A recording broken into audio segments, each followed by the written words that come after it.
Bismillahirrahmanirrahim. Alhamdulillah Rabbil Alamin. Wassalatu wassalamu ala asyrafil anbiya'i wal mursalin Sayyidina Muhammadin wa ala alihi wa sahbihi ajma'in.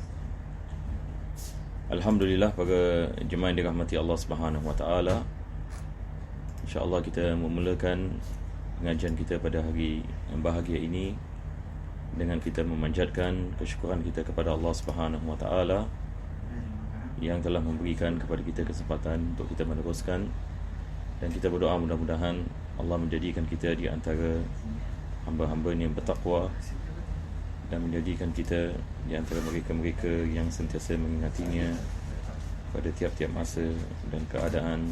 Amin ya rabbal alamin. Jadi insyaAllah sebelum kita masuk ini kepada soalan-soalan kita ini pada hari ini, InsyaAllah saya cuma berikan saya sedikit masa ya. Ada sikit perkara saya akan memerlukan masa sedikit.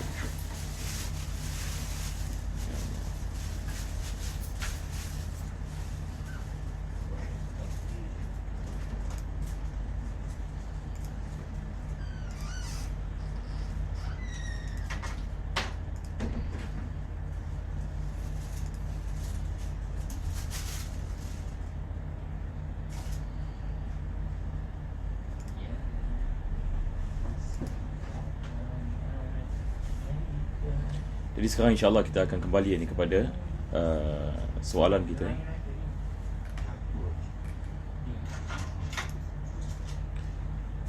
Maka soalan pertama pada hari ini seperti mana kita lihat ya di sini ya.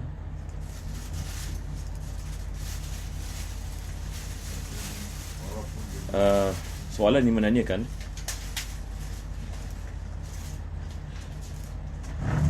Assalamualaikum Ustaz Anwar. Assalamualaikum Ustaz Anwar. Waalaikumsalam. Saya terima delivery kuih muih digantung di pintu rumah gate saya. Sedangkan di pintu gate tertulis harus letak di luar untuk delivery Food Panda ataupun Grab. Tetapi kali ini pesanan tidak dibuat oleh sesiapa dalam rumah, dan kuih muih dalam botol itu juga tidak dituliskan oleh siapa dan untuk siapa. Apa patut saya buat dengan kuih muih itu? Apakah kita boleh makan atau harus pulangkan? Tapi harus pulangkan kepada siapa? Atau harus dibuang? Harap Ustaz jawab pertanyaan saya. Harap penjelasan. Terima kasih.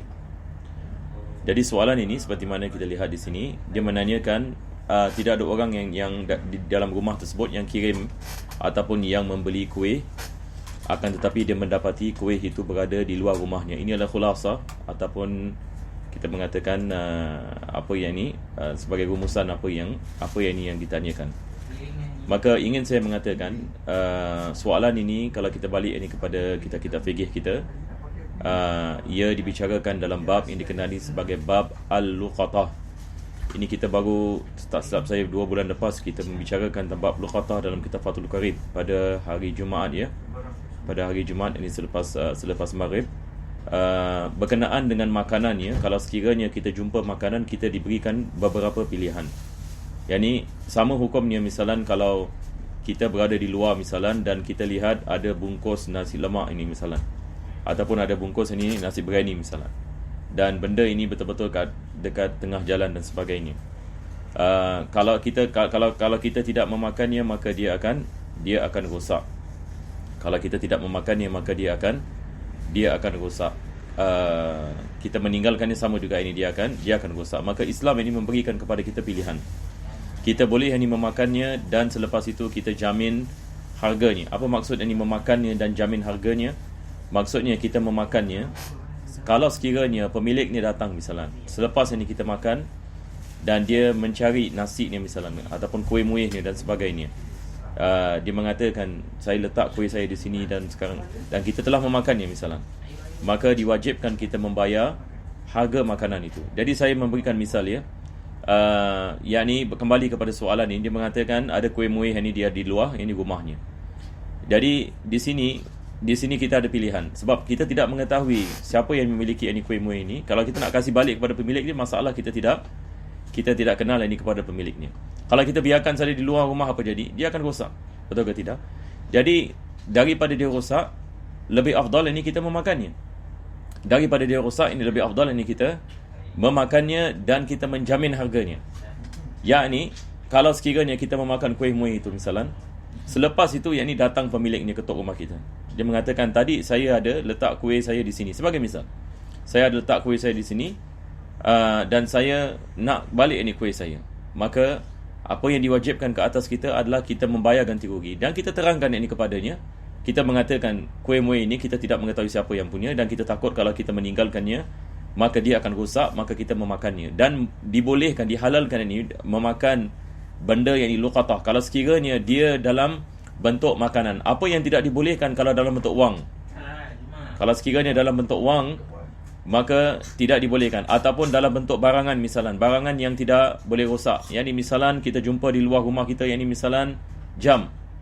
Kita jumpa di luar rumah kita yang ni jam, maka kita menyimpannya. Kalau sekiranya datang ini pemiliknya, maka kita kembalikan. Jadi kita tidak boleh menggunakannya sebab ini itu bukan milik kita. Tetapi beza dengan makanan. Islam ini membicarakan ini tentang perkara hukum yang berbeza yang berkenaan dengan makanan, sebab kita tidak boleh menyamakan makanan dengan barangan. Jadi bab ini luqatah, kalau kita balik kepada bab luqatah, dan saya nak anjurkan ini kepada orang yang menanyakan soalan ini, dan juga jemaah sekalian ini, kita harus baca benda ini. Kalau kita ada kitab fiqh misalan kitab Fathul Qarib yang diterjemahkan, begitu juga kitab Abu Syuja', ada satu bab yang namanya bab ini luqatah. Di situ kita akan lihat bagaimana penulis ini membagikan barangan-barangan yang dia jumpa. Dia memulakan dengan menjumpa barangan. Selepas itu dia membicarakan tentang menjumpa yakni makanan dan semisalnya, yakni apa saja yang dapat rosak kalau kita meninggalkannya. Dan selepas itu juga dia membicarakan yakni tentang apabila seseorang itu menjumpai yakni binatang, dan dia mengatakan yakni binatang terbagi kepada dua bahagian, binatang yang boleh mempertahankan dirinya dan binatang tidak boleh mempertahankan dirinya. Hukumnya ini berbeza. Kalau kita jumpa binatang ternakan ini misalnya ini di hutan, adakah dibolehkan ini bagi kita yakni untuk kita memburunya ataupun untuk kita mengambilnya misalnya. Maka ini semua yakni balik ini kepada syarat-syarat ini bagi tiap-tiap binatang. Jadi bagi tiap-tiap ini barangan yang dijumpai, kalau sekiranya ia merupakan sesuatu yang berbeza seperti makanan dan barangan, maka kita ada hukum ini yang berbeza. Jadi saya harap ini kita dapat faham ini insya-Allah. Jadi sekali lagi saya ingin mengatakan kembali ini kepada soalan ini, kita ada pilihan. Kita ada pilihan yakni untuk kita memakannya dan yakni kita menyimpan harganya. Ini adalah pilihan yang pertama, belum habis lagi ya. Pilihan yang kedua adalah kita menjualnya. Yakni kuih muih tersebut, yakni misalnya ini kita lihat tak ada orang pun nak makan dan sebagainya, ada orang yang nak beli misalnya.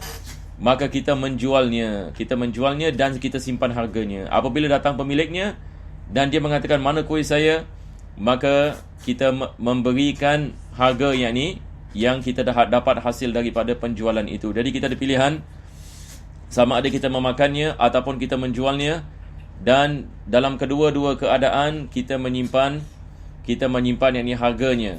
Kita menyimpan harganya. Kalau sekiranya pemiliknya datang kembali, maka diwajibkan yakni kita kembalikan wang tersebut kepada pemilik itu. Sebelum ini ada jemaah ni saya nak kongsi juga. Sebelum ini ada jemaah menanyakan, dia kerja di sebuah kedai makan, dan kadang-kala ada orang yang dia beli makan, dia lupa nak ambil balik makanan dia. Yang ni dia dah beli makan, selepas itu dia terlupa yang ni nak mengambil makanannya, dan makanannya tertinggal di kedai. Jadi orang menanyakan, yang bekerja di kedai ini menanyakan, adakah dibolehkan kita memakannya ataupun kita membuangnya? Apa yang kita harus ini melakukan dengan makanan tersebut? Sebab pelanggan itu sudah tidak diketahui, tidak ada nombor dan sebagainya. Dan dia biasanya ini orang tidak pun akan kembali ini dan ambil balik ini makanan tersebut. Maka di sini perkara yang sama kita mengatakan, kalau sekiranya kita takut misalan, kalau kita meninggalkan makanan itu seperti itu, dan dia akan merosakkan, dia akan menyebabkan kerosakan yang bagi makanan itu, dan sehinggakan basi ini misalan, maka dalam keadaan seperti ini dibolehkan kita memakannya. Tapi beza misalan kalau makanan tersebut ini baru saja tertinggal ini misalan, maka kita biarkan selagi mana makanan itu masih boleh ini dimakan, maka kita jangan ini memakannya, kita biarkan. Sebab ada kemungkinan pemilik itu akan kembali dan mengambil makanannya. Tetapi bilakah yang ini masanya yang mana kita boleh ini memakannya? Kalau sekiranya kita takut dengan kita tidak memakannya, makanan tersebut ini akan rosak. Kalau sekiranya makanan tersebut akan rosak, maka inilah pembaziran daripada hakikatnya.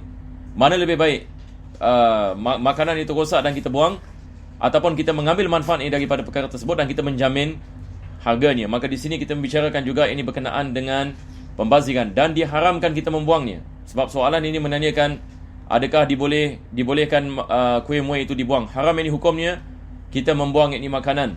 Ini adalah daripada pembaziran. Ini tiap-tiap ini makanan diharamkan ini kita yakni membuangnya dengan tanpa yakni sebab. Beza kalau sekiranya makanan itu dah terjatuh dan kotor dan sebagainya, itu tidak ada masalah.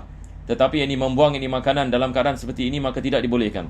Kalau sekiranya sampai ini kepada had kita nak membuangnya, maka dalam keadaan seperti ini sama ada kita memakannya ataupun kita menjualnya dan kita menjamin ini harganya. So the first question is asking about a person who found some cakes outside in the house and he doesn't know who is the owner of those cakes. So the question is asking, is it what is the thing that he should do? Is it permissible for him to consume the cakes, or he has to throw it away? So the answer to this question, this is a chapter in fiqh that is called the chapter of luqata. The chapter pertaining to things that are found. Just like nowadays we have lost and found. There are rulings pertaining to the things that we find, and the rulings differs when it comes to food food that is found. There is a difference between foods and goods. The difference is that in foods you cannot keep them in for long, whereas for goods you can keep them in for long. So you have the option whether you want to consume the food or you want to sell it. Either you consume it or you sell it, and then you guarantee the price of the food. If the owner comes it is compulsory for you to return back the price, and if you have consumed the food, because otherwise the food will turn bad and it is inedible. So that is why in Islam give us a way out, to preserve wastage of food. It is permissible for a person. He has two options. Number one is to consume it and guarantee the price, and number two is to sell it and return the price if the owner comes. Wallahu a'lam. The next question is asking, Assalamualaikum Ustaz. Waalaikumsalam. What is the hukum if a husband hits his wife during an argument? Not the first time, but he always apologizes. Should the wife stay and make dua for him to change or leave? This is a question pertaining to what you call it, spousal issues.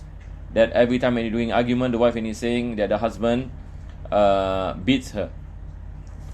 In my previous videos, when it comes to the answer pertaining to this issue of beating, in Islam it is not permissible for a husband to beat the wife for no reason, or for reason that is not what you call it, is not considered to be valid. In the Quran Allah subhanahu wa ta'ala mentioned about beating, where Allah subhanahu wa ta'ala mentioned fa'iduhunna. Allah subhanahu wa ta'ala mentioned if there is an argument between husband and wife, that the husband gives mau'idah, fa'iduhunna wahjuguhunna. If the wife does not listen to the advice, if this is the fault of the wife, meaning if the wife comes into a state of nushuz, meaning she doesn't performs her responsibility as the wife, then what is incumbent upon the husband is to advise. This is the first thing that what Allah subhanahu wa ta'ala mentioned in the Quran. And then after that, if the wife doesn't listen, then comes the hijrah. That the husband does not sleep at the same place with same bed with the wife. This is a type of nurturing. If the situation persists, then Allah subhanahu wa ta'ala mentioned wadribuhun, meaning it is permissible for the husband to beat the wife. But of course our ulama mentioned that this kind of beating is not any beating that is excessive. It's not a beating that cause the breaking of bones and spilling of blood, and it is not any beating on the face and on places that can cause serious injury. It is a slight beating just as a reminder for the wife to return back to her responsibility as her responsibility as the wife. So even this our ulama mentioned the husband has to look if the husband feels that this kind of beating will give an impact and will make the wife change. But in an occasion where the husband knows that it will make the situation worse, then it is not permissible for him to beat. So the ruling in Islam, the general ruling in Islam, beating is not permissible. Beating is not permissible. So there are stages, and that's what we mentioned pertaining to the Quran and also the hadith of the Prophet sallallahu alaihi wasallam. Firstly, and he comes with mau'idah, and the second thing, and he comes with hijrah. The third thing, and he then comes with ad-darb, and all this, and he have any conditions. So it is not permissible and if the husband to beat the wife for the slightest reason, although there is no nushuz, although there is nothing harm that is caused, especially when the wife is obedient, then it's haram upon the husband to incur any harm to the wife. So the question is asking, every time there is argument, every time there is a beating, and if the wife understand that this is any kind of beating that cause any injury to her, or cause and it is something that Islam does not permits, she can make any complaint. She can complain to the court. She can make complaint to the police, and even if the beating is comes into a stage of endangering her, then she has to get for help and ask for protection, because certain husbands are really abusive. We heard any cases, for example, husbands beating their wife to such an extent that the wife has to be warded and so on and so forth. So all these things are dangerous. So she has to seek for help and make the necessary reports to the courts. It is the qadi or the judge that will incur talaq if he finds that situation is really bad, and that it can come to a state of talaq. And to remind all of you that in Singapore, when you get married and when you recite this ta'liq, one of the condition of ta'liq is that if the husband cause severe harm to the wife, the wife complains to the court, then the judge makes the talaq as one talaq. So this is what she should do. If she has a real case, prove it with evidences, and go to the court, inform the qadi that the husband does such and such. If the case is valid and the qadi sees the situation, then the qadi can gives talaq to to initiate talaq to the marriage. So this particular question, we do not know for sure whose fault is it. There are wives also they are bad. There are wives who are nushuz, that they go out of their houses without the permission of the husband. They do not come back to the house for years. We have certain women who are unfaithful to the husbands, and there are also husbands who are unfaithful to the wife. So the judge or the qadi has to access any situation. Just like how we say that there are situations that the wife is being made, there's injustice towards the wife. There are also situations that there are injustice towards the men. Today we are living in a situation where we might find that injustices towards the husband is much greater than injustices that the husband causes to the wife. Look at what is happening in divorce cases. You will find, for example, you have any husband that gives nafaqah to the wife and so on. Wife is not happy leaving the house, and does not come back to the house, and then after that asking for divorce without any valid reason. So the fault is the wife, but on top of that, it is the husband who suffers. After that husband has to provide the daily mut'atu talaq, and likewise the husband has to recompense and everything. So it can result to thousands and thousands of dollars, but at the end of the day, we find that it is the fault of the wife. So what is important in your jama'ah as Muslims? It is important for us to have God consciousness, iman, faith in Allah subhanahu wa ta'ala, faith in the Sharia, fear of Allah subhanahu wa ta'ala. This is the thing that we save in our marriage. This is the thing that we make ourselves closer to Allah subhanahu wa ta'ala, to attain pleasure of Allah. Leaving your husbands without any valid reason is haram. It is an act of nushuz. It is an act of disobedience towards the husband, which the Prophet ﷺ commanded any woman to obey. So it is not about whenever you are not happy you leave. Although we say it is fault is in the husband at times. So we try to solve any the situation any by having any a third party, for example, any to advise the husband, for example, if the husband any is at fault. So try any our best any to solve any issues. But if the situation any becomes any intense, then you can report any to the court, and the court any will make any the necessary action any towards any the husband, that hopefully any the husband any will change. So it is not any as easy as to pack up any and leave, because any there is any a marriage any contract. So we have any to look at the situation, and we have any to report any the case any to the relevant any authorities, so that proper any action any can be taken. Assalamualaikum. Waalaikumsalam. Saya ingin bertanya on the behalf of my colleague. Contoh, Ali meminjam wang dari seorang kawan bersama Samad. Ali berjanji untuk membayar wang Samad pada hujung bulan. Bila tiba masanya untuk Ali membayar wang Samad, Samad meminta Ali wang yang lebih sebagai interest. Ali pinjam 100, Samad minta Ali pulangkan wangnya tambah $10, iaitu jadinya 110. Adakah haram pada kelakuan Samad yang meletakkan interest? Tentu sekali haram. Ini riba. Ini dikenali sebagai riba al-fadl. Maka $10 ini adalah dikirakan ini sebagai riba. Maka kita nak bezakan riba dengan hadiah. Kalau satu orang ini misalnya saya pinjam satu orang duit misalnya $100, selepas itu saya bayarkan $100 kepadanya, dan saya memberikan hadiah $10. Ini sebagai hadiah, ini bukan ini sebagai satu kewajipan. Ini bukan riba. Ini adalah hadiah. Tapi di sini bila kita mewajibkannya, ia menjadi riba. Kita mewajibkan ia menjadi riba. Maka ini yang diharamkan di dalam Islam.